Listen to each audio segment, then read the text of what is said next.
Yes, I do. Dan kami ingin mendengarkan suara-Mu yang lembut berbicara di hati kami ya Tuhan. Sebab ketika Engkau berfirman Tuhan, kami berubah. Situasi kondisi kami tidak bisa lagi mendikte kami. I love you. Engkau mengasihi keluarga Saat Teduh. Berbicaralah, berikan firman yang terbaik yang keluar dari tahta Tuhan. Beri hamba-Mu kemampuan untuk bisa mengikuti flow-nya Tuhan Yesus. Sembunyikan hamba di balik salib-Mu Tuhan. Ini waktunya Engkau bertemu muka dengan muka lewat sabda-Mu. Dalam nama Yesus. Amin. Amin. Puji Tuhan. Saya ingin kita untuk belajar sesuatu. Yaitu tentang mendengar suara Tuhan. Karena kalau kita mendengar firman-Nya, kalau sungguhan dari hati kita bukan sekedar masuk logika, sesuatu pasti akan terjadi dalam kehidupan kita. Makanya saya berikan tema begini, dengar dengan hati. Listen with your heart. Mazmur 78 ayat 1-11. Bunyinya begini, nyanyian pengajaran Asaf. Pasanglah telinga untuk pengajaranku, hai bangsaku. Sendengkanlah telingamu kepada ucapan mulutku. Aku mau membuka mulut, mengatakan amsal. Aku mau mengucapkan teka-teki dari zaman purbakala, yang telah kami dengar dan kami ketahui dan yang diceritakan kepada kami oleh nenek moyang kami. Kami tidak hendak sembunyikan kepada anak-anak mereka, tetapi kami akan ceritakan kepada angkatan yang kemudian. Puji-pujian kepada Tuhan dan kekuatan-Nya, dan perbuatan-perbuatan ajaib yang telah dilakukannya. Telah ditetapkan peringatan di Yakub, dan hukum Taurat diberinya di Israel. Nenek moyang kita diperintahkannya untuk memperkenalkannya kepada anak-anak mereka. Supaya dikenal oleh angkatan yang kemudian. Supaya anak-anak yang akan lahir kelak bangun dan menceritakannya kepada anak-anak mereka. Supaya mereka menaruh kepercayaan kepada Allah. Dan tidak melupakan perbuatan-perbuatan Allah, tetapi memegang perintah-perintahnya. Dan jangan seperti nenek moyang mereka, angkatan pendurhaka dan pemberontak. Angkatan yang tidak tetap hatinya dan tidak setia jiwanya kepada Allah. Bani Efraim, pemanah-pemanah yang bersenjata lengkap, berbalik pada hari pertempuran. Mereka tidak berpegang pada perjanjian Allah dan enggan hidup menurut Tauratnya.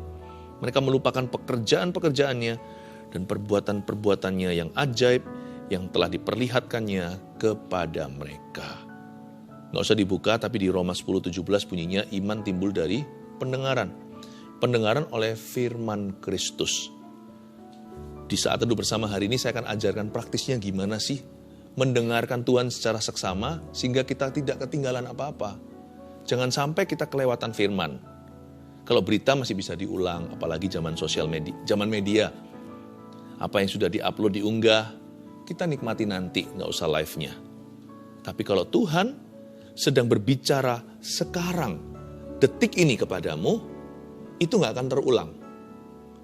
Ada kuasa dalam firman yang demikian, rema namanya. Itu di kairos Yesus atau di waktu ilahinya. Firman yang seperti itu penuh dengan kuasanya. Namun kalau kita merasa kurang peka juga jangan tawar hati. Samuel, seorang nabi yang besar, mulai dengan mentah. Waktu dia umur 6 baru saja wisuda, masa-masa balita, masih bocah. Tapi dia mendengar suara Allah, dikira suara Eli pengasuhnya. Dikira Bapak Eli imam itu yang jadi papa asuhnya. Dia berkata, Bapak, apa yang bisa saya bantu? 3 kali Tuhan ulangi, berarti Tuhan itu sabar sekali. Jangan takutlah. Asal tidak ada kesengajaan di dalam hati kita. Kalau kita kelewatan, Tuhan pasti menunggu. Tapi jangan memberontak kepada suaranya. Jangan kita mencobai dia, jangan mentang-mentang, dan juga jangan remehkan Tuhan. Mencobai Tuhan itu bukan hanya menantang, tapi juga meremehkan. Gampang lah, besok kan Tuhan pasti bicara lagi. Nggak tentu, kalau itu sikap hatimu. Makanya itu di sini, kita perlu untuk dengar dengan hati. Karena banyak mujizat tidak jadi terjadi, karena firman-Nya tercuri. Di tengah-tengah jalan, apalagi kalau firman itu ditaburkan di jalan trotoar di dalam hati, atau hatinya keras, tidak mau gembur di hadapan Allah. Dengar suara Tuhan itu asal-asalan, gak mau sungguh-sungguh sekap dirinya di dalam kamar. Ya, dengar suara Tuhan itu bisa disambi dengan melakukan hal-hal lain. Tuhan gak suka dimadu, Tuhan tuh maha cemburu. Kalau sampai kita tuh dengar suara Tuhan itu sambil mata kita itu ke kiri kanan, jangankan Tuhan. pejabat aja bisa tersinggung atau orang yang lebih senior dari kita. Misalkan kita bicara, dia menginginkan perhatian kita penuh, lalu kita sambil telepon sama orang, atau mungkin kita sambil liatin hal-hal lain, nggak bisa konsentrasi. Wah, jangankan Tuhan, manusia aja nggak mau digitukan. Apalagi kalau manusia punya kedudukan. Tuhan itu tidak untuk digampangkan. Dan suaranya itu berkuasa. Mujizat seringkali tidak terjadi dalam kehidupan seseorang karena dia kurang memperhatikan apa yang Tuhan sedang katakan. Dan toh kalau dia memperhatikan asal-asalan, firman itu jatuh di tanah yang asal-asalan pula. Belum sampai terjadi dibuahi, firman itu sudah tercuri oleh iblis. Bukan karena Tuhan tidak berjanji, apalagi menggenapi. Tapi karena kita tidak jaga firman Tuhan seperti menjaga biji mata. Pelajaran dari sejarah bunyinya begini, ayat 1 saya ulangi. Nyanyian pengajaran Asaf. Asaf adalah seorang prophet. Dia seorang nabi yang musikal. Asaf ini penggubah atau penulis lagu. He was a musical prophet. Berarti seorang nabi itu penyambung lidah Allah. Dia mau ngajarkan pada kita bagaimana bertelinga. Tidak ada yang lebih layak mengajari bagaimana mendengar suara Allah seperti seorang nabi yang peka kepada suaranya. Nyanyian pengajaran Asaf ini, pelajaran apa yang kita bisa petik? Asaf hendak mengajarkan kepada kita supaya jangan sampai kita berakhir menjadi orang yang tidak percaya kepada Tuhan. Jangan sampai kita itu menjadi orang yang kurang percaya. Asaf ajari kita untuk beriman dan beriman pada firman. Dan firman itu berarti mendengar suaranya. Pasanglah telinga untuk pengajaranku, hai bangsaku, ayat yang pertama.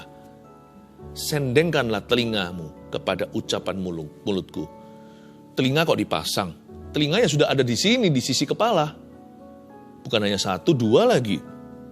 Pasanglah telinga itu artinya listen with your heart. Bukan hanya asal dengar, tapi dengarkanlah. Kita bisa loh. Tidak perlu fokus pada sesuatu tapi juga masuk ke telinga. Misalnya mungkin ada musik background ketika kita jalan-jalan di mall. Kita tahu musik itu tapi kita tidak menghayatinya. Firman Tuhan tidak bisa sambil lalu. Kita kalau firman itu harus sungguh-sungguh. Pasanglah telinga itu maksudnya listen with your heart atau dengar dengan hatimu. Lalu ada kalimat berikutnya, sendengkanlah telingamu. Bedanya apa sama hanya sekedar memasangnya? Sendengkan itu seperti ini loh. Gimana? Kayak seperti orang yang sadar dia tuli. Atau pendengarannya berkurang. Gimana? Dia berusaha. Jangan sampai gara-gara suaranya kecil, karena yang ngomong jauh, atau mungkin yang ngomong dekat. Tapi telinga kita telinga kita punya problema. Masalah pendengaran contohnya, itu bukan alasan untuk tidak mendengar suara Tuhan. Seharusnya kita semakin berusaha kalau kita kurang peka. Justru yang gak peka itu harus masuk ke ruang doa. Supaya bisa konsentrasi penuh, tidak ada distraction atau gangguan. Jangan berkata, sana yang peka, ya sudah, tolong ya dengarkan suara Tuhan untuk aku. Nanti orang itu yang diberkati. Kita sendiri akan luput dari berkat Allah. Kita juga perlu mendengar suaranya. Sebab domba Kristus mendengar suara gembalanya. Kita semua bisa kok dengar suara Tuhan. Meskipun tidak sesuai dengan ekspektasi kita. Karena yang disebut dengar suara Allah itu gak tentu harus audible. Gak tentu harus crispy clear. Tapi kadang-kadang Tuhan bicara dengan suara hati, sepoi-sepoi bahasa.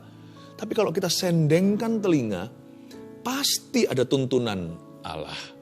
Sendengan telinga itu bukan hanya dengar dengan hati, tapi dengarkan lagi dan lagi. Itu maksudnya. Sendengkan itu artinya listen again and again with your heart. Bukan hanya dengar dengan hati saja. Dengar dengan hati dan dengarkan terus dan dengarkan lagi. Again and again. Cara beriman itu gampang. Yaitu kalau kita terus dengarkan Tuhan. Kalau kita pasang telinga dan sendengkan telinga kita ke arah yang benar. Yaitu pada Kristus. Bukan pada dunia dan bukan pada pendapat atau opini manusia, atau pada perasaan Anda. Sendengkan telinga, listen again and again. Sedangkan orang minum obat aja ya, obat keras, antibiotik contohnya. Ada juga yang 2 kali sehari, 5 hari harus habis, nggak boleh puntung di tengah. Nanti kalau putus di tengah, nanti badan kita nggak sembuh, malah jadi antipati dengan obat itu. Ada pula yang berat sekali, 1 hari cuma sekali. Tapi minimal 3 hari itu harus dihabiskan resepnya. 3 atau 5. Kenapa kalau kita dengar firman langsung maunya serba instan? Harus konstan dong. Harus konsisten minum firman itu atau makan. Hari ini dengar, kita beriman. Lalu sejam kemudian kita ragu dan bimbang. Ya, setelah itu cari lagi firman. Harus dilawan. Jangan kita punya sikap hati seperti orang yang mau magic gitu. Kenapa aku barusan sudah dapat firman gini, kenapa belum terjadi? Kalau belum terjadi, dengarkan lagi. Kalau kita belum mengerti, renungkan lagi. Kalau kita imannya goyang, kuatkan lagi. Pasang fondasi, dengarkan ulang. Mandi aja berapa kali sehari. Kalau kotor lagi, mandi firman lagi. Bukankah kita tiap hari mandi, nggak bisa kita berkata kemarin sudah. Apalagi kalau minggu lalu aku sudah mandi. Ya mandi lagi hari ini, bisa dimarah papa mama. Kemarin, hari ini, besok, mandi terus supaya bersih. Mandi firman. Kalau kita ragu lagi, kalau kita bimbang, kalau kita panic attack lagi, kalau kita khawatir berlebihan, dan kalau kita negative thinking, cepat kembali ke firman. Ayat 2, aku mau membuka mulut mengatakan Amsal, bukan hanya dengar. Makanya ada yang namanya THT, telinga, hidung, tenggorokan. Telinga dan tenggorokan kita itu terhubung secara fisik. Kalau secara jasmani aja begitu, apalagi secara rohani. Nggak bisa kita mendengarkan firman itu, dengarkan suara Tuhan dengan hati, tapi mulut kita diam dan bisu. No, kita harus membuka mulut kita mengatakan Amsal. Belajar untuk mengakui firman dengan mulut sendiri sampai telinga sendiri bisa dengarkan. Itulah sebabnya mulut kita jangan diisi dengan keluh kesah dan menggerutu. Karena itu semua hanya mendatangkan kematian. Apa yang kau tabur kau tuai, bukan? Kalau kita menabur sesuatu yang sifatnya negatif, yang kita tuai masa positif. Kalau yang kita taburkan hanyalah keluhan, mana bisa masuk ke tanah perjanjian seperti bangsa Israel 40 tahun malah mati semua di padang pasir. Makanya di ayat 2 di sini ini telinga, hidung dan tenggorokan terhubung semua secara kerohanian. Aku mau membuka mulut mengatakan Amsal, confess the word of God. Akui firman Tuhan. Ini loh ayat-ayat di Alkitab ini bukan untuk pengangguran. Ayat-ayat di sini itu untuk kita makan. Makan itu lewat mulut. Tapi makan firman itu berbeda dengan makanan jasmani. Makanan jasmani itu masuk ke dalam lambung, keluar ke jamban. Tapi makanan rohani itu kita membaca firman bukan masuk ke mulut, tapi keluar dari mulut kita, lalu masuk ke dalam hati. Menjadi sesuatu kemudian hari. Aku mau membuka mulut mengatakan Amsal. Aku mau mengucapkan teka-teki dari zaman purbakala. Apa itu mengucapkan teka-teki dari zaman purbakala? Ayat Alkitab ini kalau kita lihat gini aja, ini semua serba teka-teki sampai kita alami. Teka-teki dari zaman purbakala, semua ini kan soal orang mengalami apa zaman dulu. Tapi waktu kita alami hari ini, ada terjadi kuasa. Aku mau mengucapkan teka-teki dari zaman purbakala itu, aku gak mau yang alami itu hanyalah Musa, Yosua, Abraham, Ishak, Yakub, bahkan di perjanjian baru rasul-rasulnya. No, aku mau ucapkan supaya itu kejadian. Supaya itu terjadi di hidupku. Aku gak mau itu jadikan teka-teki lagi. Aku mau jadikan firman ini pengalaman hidupku. Dan aku mulai akui di mulutku, aku imani itu untuk diriku, untuk keluargaku, untuk situasiku, untuk hari ini. Itu bukan lagi teka-teki. Saya akan mengklaimnya untuk zaman sekarang. Saya akan mengklaimnya untuk hari ini. Bukan lagi zaman purbakala. Now it's for me. Wow. Ayat 2b ini kita diajari oleh Asaf untuk mengakui bukan hanya firman yang tertera di ayat Alkitab, tapi juga untuk kita mengakui iman kita, apa yang boleh terjadi. Tentunya semua harus diinspirasi oleh firman supaya kita nggak ngawur imannya. Iman itu timbul dari firman, soalnya jangan lupa ya, sumbernya Tuhan. Iman itu sumbernya bukan mengiman-imani. Iman itu sumbernya bukan positive thinking atau berpikir positif saja, apalagi berangan-angan. Tapi iman itu berlandaskan firman. Tapi iman itu mesti personal. Iman itu harus pribadi. Iman tidak boleh menjadi milik orang lain. Apalagi yang terjadi dahulu. Anda tidak percaya hari ini bisa terjadi lagi. Itu bukan iman, itu teori. Teori aja bisa terulang. Tapi kalau hanya story atau cerita, itu sudah jadi sejarah. Tidak ada kuasa.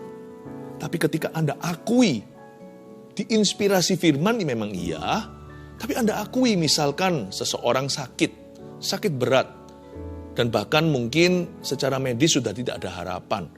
Tapi waktu Anda baca semua cerita kesembuhan, dari kitab Kejadian udah ada tuh Abraham berdoa seorang raja disembuhkan. Sampai kitab Wahyu ada firman daun-daunnya itu menyembuhkan bangsa-bangsa. Kalau Anda baca semua tentang kesembuhan di dalam Alkitab, dari kitab Kejadian sampai Wahyu, dan Anda berkata, dan healing is also for me, kesembuhan juga untuk aku. Ayat-ayat sudah Anda renungkan, sekarang giliran Anda jadikan itu hak milikmu secara pribadi. Maka Anda mulai buka mulut dan berkata, Tuhan, kesembuhan bukan teka-teki lagi. Jadikan realita dalam hidup saya. Tuhan, bukan lagi itu dari zaman purbakala. It's for me now. Atau mungkin Anda doakan seseorang yang Anda cinta. It's for my husband, untuk suamiku. Tuhan Yesus, aku percaya aku sudah disembuhkan. Itu bahasamu sendiri. Itu bukan bahasa ayat firman. Itu bahasa yang orisinil dengan gaya bahasa Anda. Tuhan, aku percaya Tuhan. Ya Tuhan, aku percaya suamiku sembuh. Aku percaya ya Tuhan, ini kemoterapi terakhir. Setelah itu Tuhan Yesus tidak ditemukan kanker-kankernya. Atau bahkan belum kemoterapi bahkan. Bahkan belum sampai terjadi tindakan medis. Anda sudah beriman dan berkata, aku percaya besok waktu kita cek ke dokter, Tuhan, mungkin suaminya namanya Hani, ya kan? Atau panggilan sayang. My honey, ya Tuhan, akan dideklar, dokter akan mencetuskan, ternyata tidak ada kanker di dalam tubuhnya. Dokter akan berkata, tidak perlu tindakan medis, sebab dia sudah sembuh.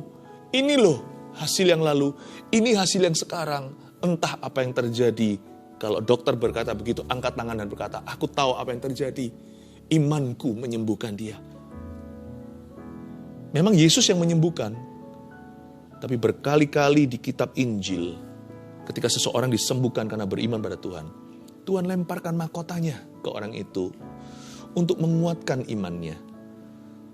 Tuhan berkata, hai wanita, imanmu telah menyembuhkanmu. Kita semua tahu yang sembuhkan Yesus, bukan iman orang itu. Tapi Yesus mau dia terlibat. Yesus mau dia merasa memiliki terhadap kesembuhan yang telah terjadi. Your faith, lady, imanmu, hai perempuan, telah menyembuhkanmu. Berhentilah pendarahan itu. Jangan jadikan apapun yang terjadi dulu, semua janji itu zaman purbakala. Atau purbakalanya mungkin gak setua Alkitab. Mungkin purbakala itu terjadi di hidup orang lain kemarin. No, katakan this is for me. Tapi supaya Anda gak lupa beriman, mulut itu harus terus mengucapkan rajin-rajin setiap bangun tidur berkata, I am healed. Aku sudah sembuh. Setiap bangun tidur berkata, aku tahu aku akan keluar dari hutang yang jahanam ini. God shall bless my word. Tuhan akan berkati toko sandalku. Begitu. Nggak ada ayatnya tuku sandal. Nggak ada. Ayatnya ya Anda yang alami itu, bukan zaman purbakala. Dan jangan jadi teka-teki. Itu firman milik pribadimu, milik pribadi Anda. Wow, ini powerful. Bukan hanya confession of the word of God, but confess your faith. Bukan hanya pengakuan firman, tapi akui imanmu. Apa yang boleh terjadi, apa yang bisa terjadi, apa yang mungkin terjadi, atau apa yang pasti terjadi jikalau Anda percaya. Ayat 3, yang telah kami dengar dan kami ketahui, dan yang diceritakan kepada kami oleh nenek moyang kami tidak hendak sembunyikan kepada anak-anak mereka, tetapi kami akan ceritakan kepada angkatan yang kemudian. Berhenti di sana dulu, ayat 3 saya ulang, yang telah kami dengar dan kami ketahui, dan yang diceritakan kepada kami oleh nenek moyang kami. Listen to others' testimonies. Jangan dengar gosip, apalagi fitnah. Kalau kita mau diberkati dan mengalami perkenanan kasih karunia Allah, dengarkan kesaksian orang lain yang sudah mengalaminya lebih dulu. Oleh darah anak domba dan oleh kesaksian kita, iblis dikalahkan. Kesaksian itu punya satu nilai, yaitu menularkan mujizat kepada orang berikutnya yang mendengar dengan iman. Karena kesaksian menginspirasi kita, membuat kita jadi, oh aku gak harus kalah. Jikalau yang lain ditolong, saya bisa. Yang telah kami dengar dan kami ketahui. Dia dengar apa sih? Dia tahu apa? Yang diceritakan kepada kami oleh nenek moyang kami. Tradisi bangsa Yahudi itu bagus sekali. Bukan gosip ria. Tapi turun-temurun mereka ceritakan bagaimana Tuhan, Allah Israel itu pernah membelah Laut Merah. Itu diturunkan lewat lagu. Makanya itu ayat 4b, apa yang tidak disembunyikan, puji-pujian kepada Tuhan dan kekuatannya, dan perbuatan-perbuatan ajaib yang telah dilakukannya. Kalau 4b ini bicara tentang songs and stories, lagu dan cerita. Puji-pujian kepada Tuhan dan kekuatannya. Puji-pujian itu nyinggung-nyinggung kekuatan Tuhan. Selalu sindir-sindir. Sindir yang baik maksudnya. Menyindir yang baik tentang kuasa Allah. Menyindir kita bahwa kuasa Allah itu masih berlaku untuk kita. Ini bagus. Puji-pujian kepada Tuhan dan kekuatannya. Mengingatkan kita apa yang Tuhan sanggup dan bisa. Dan apa yang Tuhan pernah dan akan lakukan dalam hidup orang yang percaya. Dan perbuatan-perbuatan ajaib yang telah dilakukannya. Ini bicara tentang mendengarkan lagu-lagu yang mengangkat iman kita daripada lagu-lagu yang sifatnya tidak ada makna rohaninya. Kalau kita dengar lagu sekuler, ya pilih-pilih sih, selektif saja. Tetapi misalkan kalau kita lagi sedih, jangan dengarkan lagu sedih. Lagu-lagu dunia yang membuat kita depresi. Justru dengarkan lagu syukur. Kalau kita lagi kecewa, dengarkan lagu kasih. Kalau kita lagi putus asa, dengarkan lagu iman. Karena puji-pujian pada Tuhan dan kekuatannya dan perbuatan ajaib yang telah dilakukannya itu tidak hendak disembunyikan. Jangan sampai kita itu dengar lagu yang salah di waktu yang salah. Listen to faith-filled, uplifting praise. Dengarkan puji-pujian yang penuh dengan iman, pengharapan dan kasih. Puji-pujian yang mengangkat semangat kita atau yang memberi semangat. Telah ditetapkannya peringatan di Yakub dan hukum Taurat diberinya di Israel. Nenek moyang kita diperintahkannya untuk memperkenalkannya kepada anak-anak mereka. Supaya dikenal oleh angkatan yang kemudian, supaya anak-anak yang akan lahir kelak akan membangun dan menceritakannya kepada anak-anak mereka. Itu yang saya katakan tadi, saya nggak usah ulangi. Simple aja, ayat 5 dan 6 itu bicara tentang tradisi Yahudi. Orang Yahudi itu punya tradisi yang unik sekali. Mereka itu tradisinya diturun-temurun melalui kesaksian dan kesaksian yang dilakukan. Karena itu nggak sampai turun ke bawah, itu kuat tradisinya. Culture-nya. Kita bisa mencipta juga kingdom culture atau kebudayaan kerajaan sorga sekeliling kita. Mungkin iman kita belum kuat, tapi kalau kebudayaan kita bangun dulu, iman kita gampang kuat. Contoh ya, kalau orang pindah dari satu negara ke negara yang lain, misalkan kalau kita mau belajar bahasa Inggris, kenapa orang kalau belajar di luar negeri Inggrisnya lebih lancar? Karena dia tinggal di kebudayaan mereka. Orang mau belajar bahasa Indonesia juga sama. Misalkan ini ada orang barat, mau pindah, lalu ke tanah air. Dia belajar di luar sana bisa, mungkin baku yang kaku. Tapi ketika di sini bahkan ngerti slang-slangnya, bisa bahasa daerah. Kenapa lebih cepat minimal pendengaran? Karena dia terpengaruh dengan kebudayaan. Kalau kita bangun kebudayaan kita, baik itu di keluarga kita. Kenapa keluarga orang tertentu itu penuh dengan berkat mujizat? Saya nggak berkata ini secara manual. Tuhan nggak bisa dimanipulasi. Oh kalau kita begini Tuhan kasih gitu. Emangnya Tuhan itu ATM atau Tuhan itu vending machine? Tuhan itu bukanlah satu mesin atau yang kita masukkan koin lalu keluar habis itu sodanya kalengan. Lalu keluar kopi. Lalu keluar benda-benda yang kita beli. Tuhan nggak begitu ya. Tapi sebaliknya. Kadang-kadang kita mengalami minimalis pekerjaan dan perbuatan Allah. Itu karena kita tidak mendengungkannya. Dan kita tidak membangun kebudayaan itu di rumah. Makanya keluarga kita itu seolah ditinggalkan. Tapi kalau kita membangun culture itu bisa lewat lagu, lewat kesaksian, lewat firman dan pengakuan iman. Saya rasa ya, meskipun keluarga itu ada yang sakit keras, jauh lebih kuat menghadapinya jika tidak sembuh secara instan. Belum lagi ada kesempatan yang sangat besar terjadi miracle dari Tuhan, terjadi mujizat dari atas. Ayat 7, supaya mereka menaruh kepercayaan kepada Allah dan tidak melupakan perbuatan-perbuatan Allah tetapi memegang perintah-perintahnya. Supaya mereka menaruh kepercayaan kepada Allah, inilah tujuan kita membangun kebudayaan mengakui firman, mengakui iman, dengarkan lagu-lagu pujian, saling memberikan kesaksian, dengarkan kesaksian. Ya. Jangan cari yang aneh-aneh di internet. Kalau memang cari di internet, cari yang beginian. Yang membangun iman di CG, di Gereja Mawar Sharon, di cell group atau connect groupnya. Selalu ada juga saling sharing dan saling menguatkan. Tujuannya supaya mereka menaruh kepercayaan kepada Allah.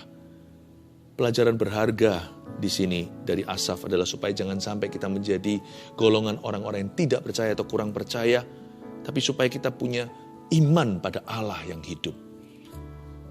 Dan jangan seperti nenek moyang mereka ayat 8, angkatan pendurhaka dan pemberontak.